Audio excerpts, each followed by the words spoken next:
Hello everyone, my name is Rohit Singh and you all are watching my YouTube channel RGS Group 07 Studies. I hope so आप सभी अच्छे होंगे और अपने जीवन में अच्छा कर रहे होंगे। और आप लोग जैसा कि जानते हैं कि इस चैनल पे यूपी डीएलएड 4 सेमेस्टर मैथ से रिलेटेड जो भी टॉपिक्स हैं इस चैनल पे डिस्कस किए जाते हैं। तो आज हम लोग द्विघात समीकरण के बारे में सीखेंगे। ठीक है, तो जैसा कि आपके स्क्रीन पर दिख रहा होगा जो टॉपिक है, टॉपिक एक बार देख लीजिएगा आप लोग। द्विघात या वर्ग समीकरण एक्स स्क्वायर इक्वल टू के रूप वाले समीकरण का हल। ठीक है, आगे है a x square plus b x plus C equal to zero का हल। और किस विधि से ज्ञात करना है हमें? गुणनखंड विधि से। ठीक है, जो द्विघात समीकरण है, ठीक है, आप लोगों के सिलेबस में दो तरह का है, जैसे एक्स स्क्वायर इक्वल टू के और दूसरा है a x square b x plus C equal to zero का हल। और इन दोनों का हल हमें किस विधि से निकालना है? गुणनखंड विधि से। ठीक है, द्विघात समीकरण से हम लोग क्या समझते हैं? द्विघात समीकरण से अगर तात्पर्य निकाला जाए तो सीधे से शाब्दिक अर्थ निकलेगा ऐसा समीकरण जिसमें क्या हो, जिसकी घात क्या हो? दो हो, दो से अधिक घात ना हो। जैसे अगर कोई चर राशि है, जैसे एक्स एक चर राशि है किसी समीकरण में, तो उसका अधिकतम घात क्या होगा? एक्स स्क्वायर होगा। ठीक है, मतलब अधिकतम घात दो होगा, ये नहीं कि एक्स पे पावर 3 आ जाएगा। ठीक है, ये चीज़ हो गया। ठीक, और समीकरण किसे बोलते हैं? समीकरण उसे बोलेंगे जिसमें बराबर का चिन्ह लगा होता है। ठीक है, अगर बस यही दे दिया जाए a x square plus b x plus c, तो ये एक समीकरण नहीं है। ठीक है, और जैसे a x square b x plus C equal to zero लिखा हुआ है, जो इक्वल का साइन है यहाँ पे या बराबर का चिन्ह है वो लगा हुआ, तो ये एक समीकरण है। ठीक है, तो आ जाते हैं हम लोग अपने टॉपिक पे। ठीक है, इधर उधर नहीं भटकते हैं। तो हमें क्या करना है? दो तरह के जो हमारे द्विघात समीकरण हैं उनका हल निकालना है गुणनखंड विधि से। ठीक है, तो पहले एग्जाम्पल के रूप में देख लीजिए कैसे कैसे लिखते हैं एक्स स्क्वायर इक्वल टू के को। ठीक है, तो यहाँ पे देखिएगा एक्स स्क्वायर इक्वल टू के है, तो इसका एग्जाम्पल है जैसे एक्स स्क्वायर इक्वल टू 9 हो जाएगा। ठीक है, एक्स यहाँ पे क्या है? एक्स यहाँ पे एक चर राशि है और के क्या है? एक अचर राशि है। ठीक है, या एक स्थिरांक है। ठीक, तो यहाँ पे जो एग्जाम्पल दिया गया है तो एक्स स्क्वायर इक्वल टू 9 हो गया है। ठीक है, 9 एक अचर राशि है, जैसे कि आप लोग जान सकते हैं कि अचर राशि मतलब जो भी संख्याएं हो गई 1 2 3 4 5। ठीक है, फिर अगला इक्वेशन देखिएगा, ये जो a x square plus b x plus c वाला है, ठीक है, उसका एग्जाम्पल है एक्स स्क्वायर प्लस 5x प्लस 6 इक्वल टू जीरो। ठीक है, और यहाँ पे नीचे वही चीज फिर से दोबारा लिख दिया गया है a x square plus b x plus C equal to zero. ठीक है, यहाँ पे देखिए लिखा हुआ है इन सभी समीकरण को वर्ग समीकरण कहते हैं। ठीक है, इन सभी समीकरण को वर्ग समीकरण कहते हैं क्योंकि इसमें चर x की अधिकतम घात क्या है? दो है। ध्यान से देखिएगा, इन सभी समीकरण को वर्ग समीकरण कहते हैं क्योंकि इनमें चर x की अधिकतम घात दो है। ठीक, तो किस समीकरण में चर और अचर दोनों राशियां होती है, तो इसमें चर राशि क्या है? x है, और अचर राशियां क्या है? 6 है, 5 है। ठीक, इस बात का आप लोग ध्यान दीजिएगा। फिर आगे देखिए क्या लिखा हुआ है, लिखा हुआ है वर्ग समीकरण के निम्नलिखित दो मानक रूप हैं। जो वर्ग समीकरण होता है उसके दो मानक रूप होते हैं। ठीक है, पहला है एक्स स्क्वायर इक्वल टू के, जहाँ एक्स एक चर संख्या है। ठीक, अभी ऊपर मैंने आपको बताया, तथा एक्स एक धनात्मक संख्या है। ठीक है, दूसरा देखिएगा, दूसरा है a x square plus b x plus C equal to zero, जहाँ एक्स एक चर संख्या है तथा ए बी सी क्या है? अचर संख्याएं हैं। देखिएगा यहाँ पे ए बी और सी जो हैं वो अचर संख्याएं और जो एक्स है वो एक चर संख्या है। चर संख्या मीन्स कि उसका मान हमेशा बदलता रहेगा, किसी समीकरण में 2 आ जाएगा, किसी समीकरण में -2 आएगा, 3 आएगा। ठीक है, और जबकि ये द्विघात समीकरण है तो एक्स के दो वैल्यू हमेशा प्राप्त होंगे, दो मूल प्राप्त होंगे। ठीक है, इस चीज़ का आप लोग ध्यान रखिएगा। फिर आगे देखते हैं, आगे क्या है? आगे देखिए, जो क्वेश्चन हमसे पूछे जाते हैं, ठीक है, एग्जाम में, जैसे हम सभी से क्वेश्चन पूछे जाएंगे यूपी डीएलएड 4 सेमेस्टर में, उस तरह के क्वेश्चन कुछ सॉल्व कर लेते हैं। जैसे क्वेश्चन दिया हुआ है एक्स स्क्वायर इक्वल टू 16। ठीक है, एक्स स्क्वायर इक्वल टू 16, इसका वैल्यू फाइंड आउट करना है। तो आपको घातांक करड़ी में सब कुछ पढ़ा दिया गया था कि घात जब इधर आती है तो क्या होता है? करड़ी के रूप में हो जाती है। चाहे 16 पे पावर 1/2 लिख देंगे तो यहाँ पे क्या हो जाएगा? एक्स इक्वल टू करनी में 16 और x बराबर 16 पे पावर 1/2। ठीक है, ये हो गया। अब यहाँ पे करनी में 16 है तो उसका गुणनखंड कर लेंगे, ठीक है। गुणनखंड करना मैंने बताया ही था आप लोगों को कैसे करना है। तो 2 गुणे 2 गुणे 2 गुणे 2, ठीक है, इतना हो गया। 4 बार 2 गुणे 2 गुणे 2 कर लेंगे, ठीक। अब जब इस करनी का मूल 2 है तो क्या होगा, 2 2 का जोड़ा बनेगा। यहाँ पे देखिए मैंने नीचे अंडरलाइन कर दिया है 2 2 का जोड़ा करके, तो ये दोनों बाहर आ जाएगा। और जब भी कोई करनी में से कोई राशि बाहर आती है तो क्या होता है, प्लस माइनस के चिन्ह में बाहर आती है। तो मैंने बताया भी कि यहाँ पे क्या है, द्विघात समीकरण है, मतलब एक्स पे घात 2 है तो हमेशा एक्स की वैल्यू क्या, 2 वैल्यू प्राप्त होगी, एक्स के 2 मूल प्राप्त होंगे, ठीक है। तो इसमें क्या हो जाएगा, जब ये करनी से बाहर आएगी तो प्लस माइनस करके बाहर आती है, तो 2 गुणे 2 हो गया 4, या एक्स बराबर प्लस माइनस 4, तो एक वैल्यू आ जाएगी एक्स की +4 और एक वैल्यू आ जाएगी -4। तो हमेशा ध्यान रखिएगा द्विघात समीकरण में क्या होगा, एक्स की 2 वैल्यू प्राप्त होगी, क्योंकि एक्स पे घात कितना है, 2 है, ठीक। एक्स के 2 मूल हमेशा प्राप्त होंगे क्योंकि एक्स पे पावर क्या है, 2 है, ठीक। फिर देखिए इस वाली जो दूसरा समीकरण है उसको कैसे हल करना है, ठीक है। तो यहाँ पे देखिए क्वेश्चन नंबर 2 है, x square plus x minus 6 equal to 0 को हल करें। आपको एग्जाम में ऐसे डायरेक्ट क्वेश्चन पूछेगा, ठीक है, 2 नंबर चाहे 1 नंबर में, ठीक। तो सबसे पहले क्या करेंगे, एकदम बेसिक से मैं बता रहा हूँ कि जो हमारा एक आइडियल इक्वेशन था जो हम लोग पढ़ रहे थे, 2 तरीके का होता है, तो दूसरे टाइप का ये इक्वेशन है, उससे क्या करेंगे, इसको कंपेयर करेंगे। तो पहले क्या करते हैं, इक्वेशन लिख लेंगे यहाँ पे, a x square plus b x plus C equal to 0। अब यहाँ पे कंपेयर कर लीजिए, एक्स स्क्वायर के बगल में कौन सी संख्या है, कोई नहीं है, तो 1 मान लेंगे, तो ए बराबर क्या हो जाएगा, 1। यहाँ इसको इससे कंपेयर करेंगे, ठीक है। तो एक्स स्क्वायर के बगल में कोई संख्या नहीं है तो ए बराबर 1 हो जाएगा, ठीक। और यहाँ पे देखिए बी एक्स है, ठीक है, और एक्स के बगल में कोई संख्या नहीं है तो बी बराबर भी क्या हो जाएगा, 1 हो जाएगा। और देखिए यहाँ पे प्लस सी है तो सी इक्वल टू क्या हो जाएगा, -c, ठीक। यहाँ पे ध्यान दीजिएगा, यह ध्यान देने वाली बात है कि यहाँ पे सी इक्वल टू मैंने -6 क्यों लिखा है, अभी आप लोग को आगे पता पड़ जाएगा कि मैंने ऐसा क्यों लिखा है, ठीक है। अब इसको हल करने के लिए क्या करते हैं, गुणनखंड विधि से हल करने के लिए सबसे पहले a इंटू सी करते हैं, a का c में गुणा करेंगे, तो a इंटू सी करेंगे तो क्या आ जाएगा, 1 इंटू 6 कर देंगे 6 आ जाएगा, ठीक है, या -6 आ जाएगा, ठीक है। तो अब देखिए, अब 6 का हम लोग ऐसा गुणनखंड करेंगे, 6 जो भी a इंटू सी का जो भी वैल्यू आएगा, ठीक है, यहाँ पर देखिए लिखा हुआ है, यहाँ पर 6 का ऐसा गुणनखंड लिखेंगे कि उन गुणनखंडों को आपस में घटाने पर 1 आ जाए, क्योंकि यहाँ पर b बराबर 1 है, ठीक है। ए और सी का जो भी वैल्यू आएगा उसका ऐसा गुणनखंड करेंगे कि उन गुणनखंडों को आपस में जोड़ा या घटाया जाए तो बी की वैल्यू फाइंड आउट हो जाए। और हर समीकरण में बी की वैल्यू अलग अलग होगी, ठीक है। यहाँ पे बी की वैल्यू 1 है, ठीक है, तो उनको क्या करेंगे, गुणनखंडों को आपस में ऐसे घटाएंगे कि क्या हो जाएगा, बी की वैल्यू 1 आ जाएगा। और हम लोग घटा क्यों रहे हैं यहाँ पे, क्योंकि यहाँ पे सी की वैल्यू क्या है, माइनस में है। अगर यहीं पे +6 होता तो हम लोग गुणनखंडों को आपस में जोड़ते हैं, ठीक है। ध्यान दीजिएगा, अगर यहाँ पे +c है तो हम लोग क्या करेंगे, गुणनखंडों को आपस में जोड़ेंगे। ये जो 6 है, 2 2 3 6 और 3 आ गया है, 2 गुणे 3 हो गया है। तो अगर यहाँ पे +6 होता, ठीक है, तो हम इन दोनों को जोड़ के क्या करते हैं, b की वैल्यू फाइंड आउट करते हैं, ऐसा करते हैं कि वैल्यू 1 आ जाए, ठीक। लेकिन यहाँ पे -6 है तो क्या करेंगे, 3 में से 2 को घटाएंगे तो क्या आ जाएगा, b की वैल्यू आ जाएगी। ध्यान दीजिएगा, फिर से मैं एक बार रिपीट कर दे रहा हूँ, अगर +c होगा तो हम ऐसा गुणनखंडों को आपस में जोड़ेंगे कि b की वैल्यू उतनी आ जाए, और -c होगा तो ऐसे घटाएंगे गुणनखंडों को आपस में तो क्या होगा, b की वैल्यू उतनी आ जाए, ठीक। आगे आप लोग देखिएगा क्या करना है इन्हें, ठीक है। अब जो इक्वेशन था उसे हमने ऐसे ही उतार लिया एज जैसे है, ठीक है। तो x square plus x minus 6 equal to 0 हो गया, ठीक। और ए इंटू सी किया तो क्या आया आपने, 3 गुणे 2 आ गया गुणनखंड। तो अब ऐसा हम लोग घटाएंगे गुणनखंडों को आपस में तो क्या आ जाएगा, बी की वैल्यू 1 आ जाए। तो क्या करेंगे, 3 इंटू 2 है तो 3 में से 2 घटाएंगे तो क्या आ जाएगा, यहाँ देखिए 3 में से 2 घटा देंगे तो बी की वैल्यू क्या है, 1 आ जाएगी। समीकरण में भी कोई प्रभाव नहीं पड़ेगा, ठीक। तो यहाँ पे फिर से हमने इक्वेशन लिख दिया, x square plus 3 minus 2 into x minus 6 equal to 0, ठीक है।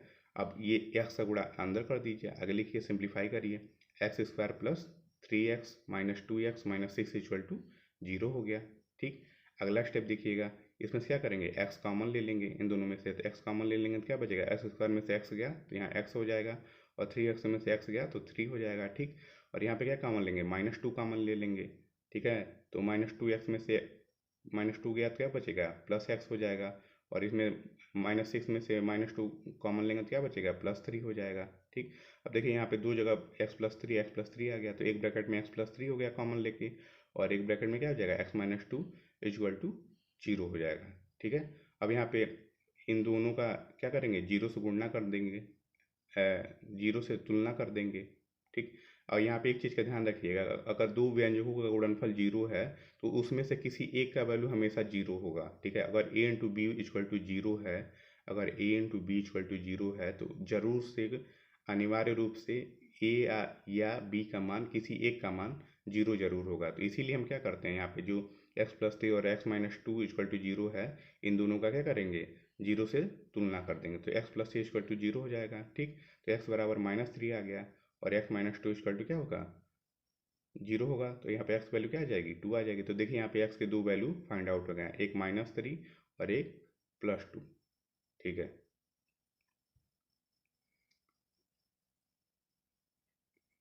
द्विघात समीकरण है, इसलिए क्या होगा, x की दो वैल्यू हमें फाइंड आउट हो जाती है।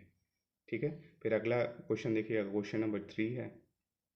क्वेश्चन नंबर 3 क्या लिखा हुआ है, x² + 7x + 10 इक्वल टू 0। अब यहाँ पे भी क्या करेंगे, जो आइडियल फॉर्म इक्वेशन का, उससे तुलना कर लेंगे। तो यहाँ पे हो जाएगा ax² + bx + c equal to 0।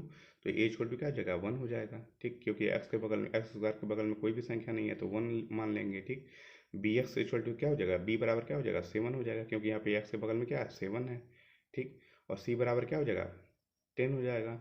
यहाँ पे देखिए मैंने +10 आप लोग को समझाने के लिए लिख दिया है कि हम क्या करेंगे, जो भी गुणनखंड आएगा उसको आपस में जोड़ना होगा, और जोड़ के क्या लाना होगा, 7 लाना होगा। ठीक, अब a इंटू सी करेंगे, फिर से a इंटू सी करेंगे तो क्या होगा, 1 इंटू 10 हो जाएगा, और वैल्यू आ जाएगी 10। अब 10 का क्या करेंगे, गुणनखंड निकाल लेंगे, तो 2 × 10 और 5 × 5, तो 2 × 5 आ गया। ठीक, अब यहाँ पे +c है, +10 था ना, तो ऐसा जोड़ेंगे क्या आ जाएगा कि b की वैल्यू फाइंड आउट हो जाए, तो 2 में 5 जोड़ेंगे तो कितना आ जाएगा, 7 आ जाएगा। तो यहाँ पे वैसे ही लिख लीजिए, फिर से मैंने आज जैसा है यहाँ पे ऊपर वो उसको उतार दिया है। यहाँ लिख लेंगे x² + 7x + 10 इक्वल टू 0। ठीक, तो यहाँ नीचे हो जाएगा x² + 5 + 2, जो मैंने बताया था ये 5 + 2। ठीक है, इंटू x + 10 इक्वल टू 0। अब इसको सिंप्लीफाई करिए, ये हो जाएगा x² 5x + 2x + 10 equal to 0। अगला स्टेप में क्या होगा, x कॉमन ले लेंगे, इसमें से x कॉमन लेंगे तो क्या होगा, x² में से x कॉमन लेंगे तो x बचेगा, और 5x में से कॉमन लेंगे तो कितना बचेगा, 5 बचेगा। ठीक, इसमें से क्या कॉमन लेंगे, 2 कॉमन ले लेंगे। ऐसा कॉमन लेंगे कि ये जो वैल्यू इस ब्रैकेट में आ रही है वही वैल्यू यहाँ पे भी है, इस ब्रैकेट में भी है। ठीक है, यहाँ पे भी देखिए ऐसा में हमने कॉमन लिया है कि ये भी सेम, इस ब्रैकेट में भी x+3 और इसमें भी क्या है, x+3 है। ठीक, तो यहाँ पे 2 कॉमन लेंगे तो क्या हो जाएगा, x+5 हो जाएगा। अब x+5 को क्या इसमें से कॉमन ले लेंगे तो x+5 बाहर आ गया, और एक ब्रैकेट में क्या हो जाएगा, x+2 इक्वल टू 0। और अभी मैंने बताया कि दो व्यंजकों का अगर आपस में गुणनफल बराबर 0 लिखा हुआ है तो दोनों में से किसी एक की वैल्यू हमेशा 0 होती है। तो इस वजह से क्या करेंगे, x+5 को 0 से तुलना कर लेंगे, फिर x+2 को 0 से तुलना कर लेंगे। तो यहाँ पे भी x के दो वैल्यू आ जाएगी, एक x बराबर -5 और x बराबर -2। ठीक है, तो x के दो मूल प्राप्त होंगे, और दोनों क्या हैं, काल्पनिक हैं, क्योंकि माइनस में है। अगर धनात्मक होगा तो वो क्या, कौन सा मूल होगा, वास्तविक मूल होगा। ठीक, फिर आगे देखिए, अब देखिए ये है प्रीवियस ईयर पेपर में आपका क्वेश्चन पूछा गया है। ठीक है, हर साल आपसे क्वेश्चन जरूर पूछा गया है, ये देख लीजिए, मतलब इससे क्वेश्चन आना ही आना है इस टॉपिक से। तो इसको अच्छे से आप लोग पढ़ लीजिएगा, हो सकता है आपको 3 नंबर का इसी में से द्विघात समीकरण से ही मिल जाए। ठीक, और जैसे आप में द्विघात समीकरण और युगपत समीकरण दोनों करके टॉपिक है, तो दोनों से मिला के समझिए 4 या 3 नंबर का क्वेश्चन तो पूछना ही पूछना है। ठीक है, तो अगर जैसे हमें अगर 12 नंबर पाना है बस पासिंग मार्क्स मैथ के लिए, तो ये टॉपिक बहुत ज़्यादा इंपॉर्टेंट है, क्योंकि इन दोनों टॉपिक से मिला के आपको 3 नंबर तो मिलना ही मिलना है, बाकी बचे 9 नंबर। ठीक है, तो वो भी अदर टॉपिक से, जो भी इजी टॉपिक हैं उसे आप लोग ला सकते हैं। ठीक है, और ईजिली बैक से बच सकते हैं। तो हम लोग देखते हैं प्रीवियस ईयर पेपर में क्या क्या पूछा गया है। ठीक है, तो पहला क्वेश्चन देखिएगा, x² + 9 - 6x इक्वल टू 0, ये 2019 में पूछा गया है। ठीक, अब देखिए 2019 में भी एक और क्वेश्चन पूछ लिया गया है, 16x² - 25 इक्वल टू 0 को हल करें। ठीक, फिर अगला क्वेश्चन पूछा है x² - x - 6 इक्वल टू 0 को हल कीजिए 2018 में। फिर चौथा है 2x² - x - 1 इक्वल टू 0 को हल करें, ये 2018 में पूछा हुआ है, ठीक। फिर 5वां क्वेश्चन देखिएगा, 13x minus 30 plus x square equal to 0 को हल करें, ये 2017 में पूछा गया है। 6वां क्वेश्चन है 4x square plus 5x plus 1 का गुणनखंड कीजिए। अब देखिएगा ये सब सारे पे लिखा है हल करिए हल करिए हल करिए हल करिए, ठीक है।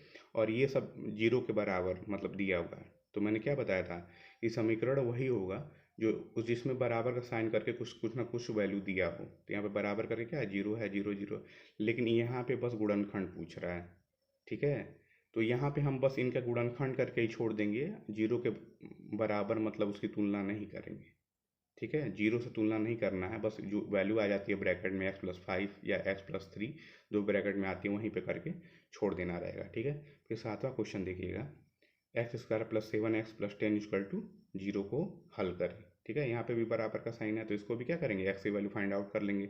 इसमें x की वैल्यू फाइंड आउट नहीं करना है, बस क्या करना है, जो ब्रैकेट में जो भी कुछ आएगा उतने ही पे करके छोड़ देना है, ठीक है। तो आगे हम लोग उसका सोल्यूशन देख लेते हैं। इसमें देखिएगा मैंने सारा क्वेश्चन हल कर दिया है, बस क्वेश्चन नंबर 7 को छोड़ के। तो इसको आप लोग एज ए होमवर्क ले लीजिएगा, ठीक है। आप खुद से सॉल्व करिएगा, देखिएगा क्या सही बैठता है, एक्स की वैल्यू सही आ रही है, ठीक है।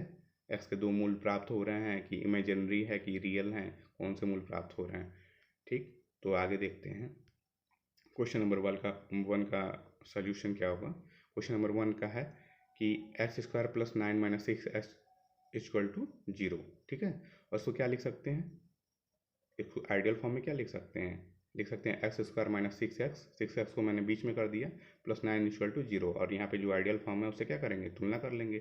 ax square plus bx plus C equal to 0, तो a की वैल्यू क्या आ जाएगी, 1 आ जाएगी, क्योंकि एक्स स्क्वायर के बगल में कोई भी संख्या नहीं है इसलिए 1 मान लेते हैं। b इक्वल टू 6 क्योंकि यहाँ पे 6 दिया हुआ है, ठीक।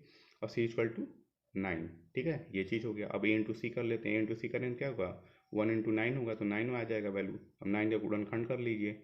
अब देखिए यहाँ पे c की वैल्यू पॉजिटिव में तो क्या करेंगे, गुणनखंडों को आपस में ऐसे जोड़ेंगे क्या आ जाए, b की वैल्यू आ जाए। तो यहाँ पे b की वैल्यू 6 है, तो 9 का गुणनखंड करेंगे तो क्या होगा, 3 3 9, फिर 3 से 1 कट जाएगा, ठीक। ठीक है, तो 3 प्लस 3 इक्वल टू क्या हो जाएगा, 6 हो जाएगा, ठीक।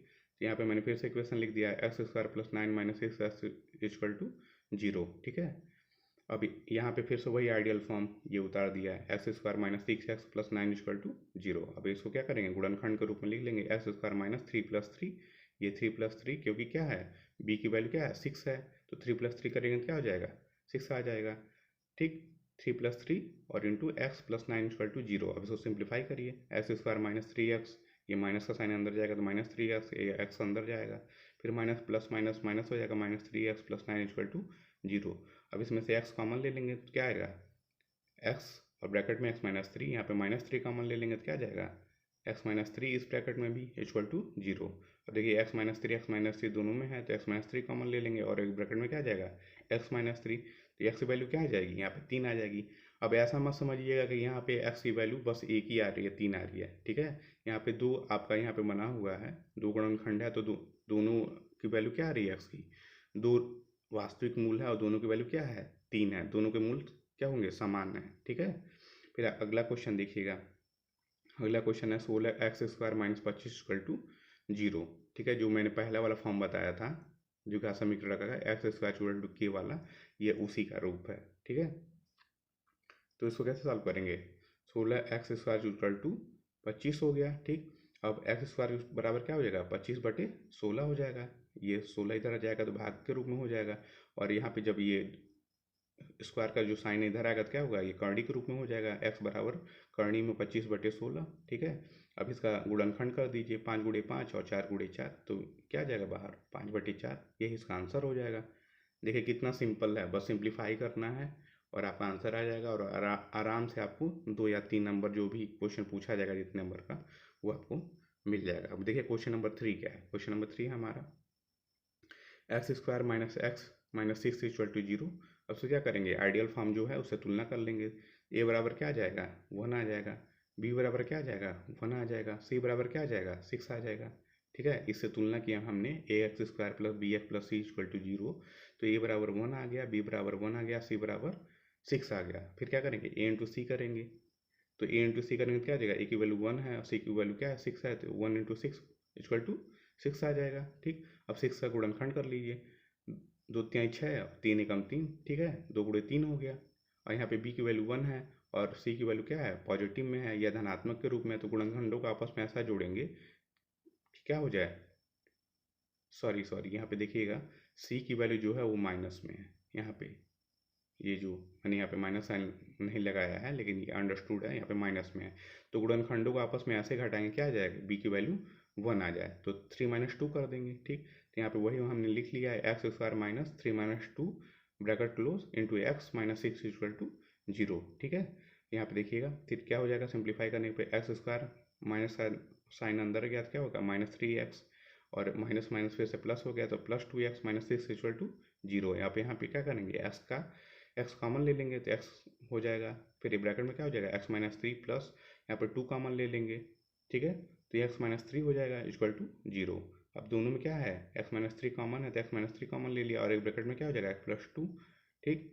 और मैंने आपको अभी थोड़ी देर पहले ही बताया कि दो व्यंजकों का गुणनफल अगर 0 है तो दोनों में से किसी एक की वैल्यू क्या होगी, हमेशा 0 होती है, इसलिए क्या करेंगे, x - 3 और x + 2 को 0 से कंपेयर करेंगे तो क्या आंसर आ जाएगा, x बराबर 3 आ जाएगा और x इक्वल टू -2 आ जाएगा, ठीक है। तो यहाँ पे भी देखिए x के दो मूल प्राप्त हो गए हैं क्योंकि द्विघात समीकरण है, x पे अधिकतम घात क्या है, 2 है, तो यहाँ पे x का एक वास्तविक मूल है और एक क्या है, काल्पनिक है क्योंकि माइनस में है, ठीक। अगला क्वेश्चन देखते हैं, क्वेश्चन नंबर 4 है, 2x² - x - 1 इक्वल टू 0। अब यहाँ पे देखिए फिर से हम इससे तुलना करेंगे, ax² + bx + c equal to 0, तो ये बराबर क्या आ जाएगा, 2 आ जाएगा क्योंकि x² के बगल में क्या है, 2 है।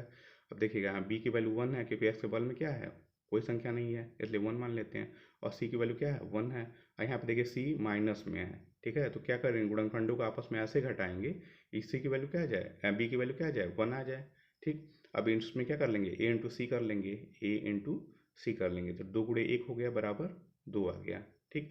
अब 2 का ऐसा गुणनखंड करिए, क्या करें किया जाए, 2 का ऐसा गुणनखंड निकाला जाए कि b की वैल्यू घटाने पे क्या होगा, क्योंकि -c है इसलिए क्या होगा कि ऐसा गुणनखंड किया जाए कि गुणनखंडों को आपस में घटाने पे b की वैल्यू 1 है तो 1 आ जाए, ठीक है।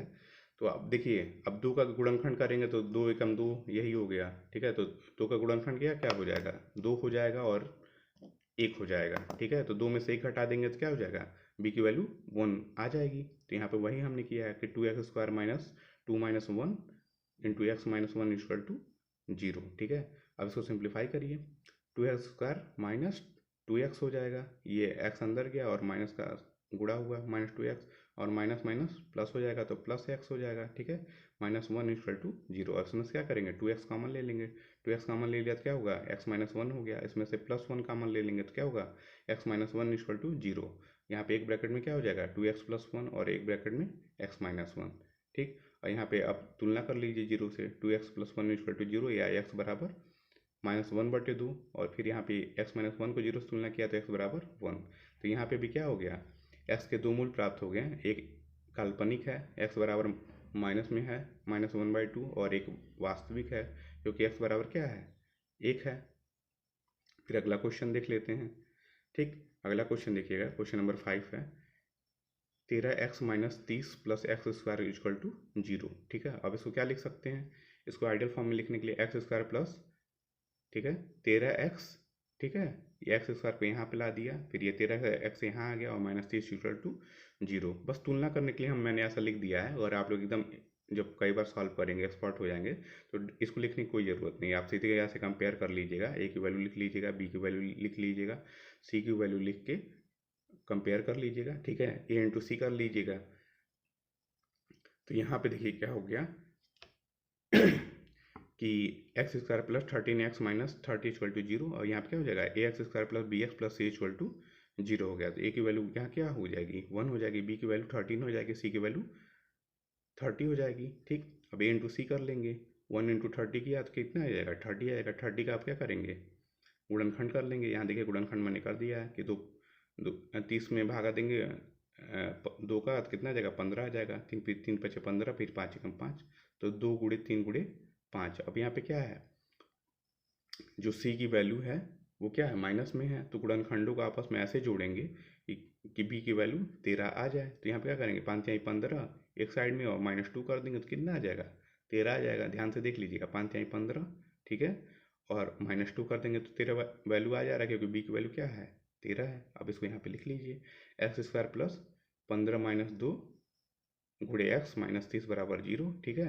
अब इसको सिंप्लीफाई करिए, x² plus 15x - 2x minus 30 बराबर 0 हो गया। अब यहाँ पे x कॉमन ले लिए, x ब्रैकेट में x प्लस 15 हो जाएगा, और यहाँ पे -2 कॉमन ले लिया तो क्या हो जाएगा, x प्लस 15 इसमें भी आ जाएगा ब्रैकेट में। ठीक, अब यहाँ पे क्या कॉमन क्या कर लेंगे, एक ब्रैकेट में क्या होगा x - 2 और एक में x प्लस 15, क्योंकि इसमें भी x प्लस 15 है और इसमें भी x प्लस 15 है। ठीक, अब जीरो से कंपेयर करिए, x - 2 = 0 तो x की वैल्यू क्या होगी 2 आ गई, x प्लस 15 = 0, x की वैल्यू क्या आ जाएगी -15। तो यहाँ पे भी x के दो मूल प्राप्त हो गए हैं, एक x बराबर 2 और एक x बराबर -15। ठीक है, अब देखिए अगला क्वेश्चन नंबर 6 है, 4x² प्लस 5x प्लस 1 का क्या करना है, गुणनखंड करना है। मैंने आपको बताया था ये जो क्वेश्चन है यहाँ पे पूछा गया था, ये चीज़ देखिएगा, लिखा था क्वेश्चन नंबर 6 में बस गुणनखंड कीजिए, यहाँ पर लिखा था हल करिए हल करिए हल करिए। ठीक है, और मैंने आपको बताया था कि इस जो समीकरण होता है उसमें बराबर का चिन्ह होता है, बराबर करके कोई भी वैल्यू दी होगी 3, 4, 5 या 0 लिखा होगा। ठीक है, और यहाँ पे क्या पूछ रहा है, बस सिंपली क्या हमें गुणनखंड करना है, तो यहाँ पे हमें x की वैल्यू नहीं निकालना है, जीरो से कंपेयर नहीं करना है, बस जो भी ब्रैकेट में आएगा उतना ही करके छोड़ देना है। तो हम लोग क्या करेंगे, इसको सॉल्व करते हैं। देखिए क्वेश्चन नंबर 6 जो है ये वाला, 4x² plus 5x plus 1 = 5x plus 1 का गुणनखंड निकालना है। ठीक है, तो यहाँ पे क्या लिख लेंगे, इक्वेशन लिख लेंगे ideal form, ax² plus bx plus c। तो a की वैल्यू क्या हुई 4 हो गई, क्योंकि x² के बगल में क्या है 4 है। ठीक, b बराबर 5, क्योंकि x के बगल में 5 है। ठीक है, c बराबर 1, क्योंकि यहाँ पे 1 है। ठीक, तो a इंटू सी बराबर क्या हो जाएगा 4 हो जाएगा। ठीक, यहाँ पे क्या करेंगे, गुणनखंड निकाल लेंगे, 2 दूनी 4 और 2 कम 2, ये हो गया। तो यहाँ पे लिख लिया हमने 2 गुणे 2 1 हो गया। ठीक है, अब इसको क्या करेंगे, 2 इंटू 2 = 4 हो जाएगा और 4 गुणे 1 हो जाएगा। ठीक, तो यहाँ पे ध्यान से देखिएगा आप लोग, इसमें क्या है कि जो b की वैल्यू 5 है और यहाँ पे c की वैल्यू क्या है पॉजिटिव में है, तो गुणनखंडों को आपस में जोड़ना होगा। ठीक है, गुणनखंडों को आपस में ऐसे जोड़ेंगे कि b की वैल्यू क्या आ जाए 5 हो जाए।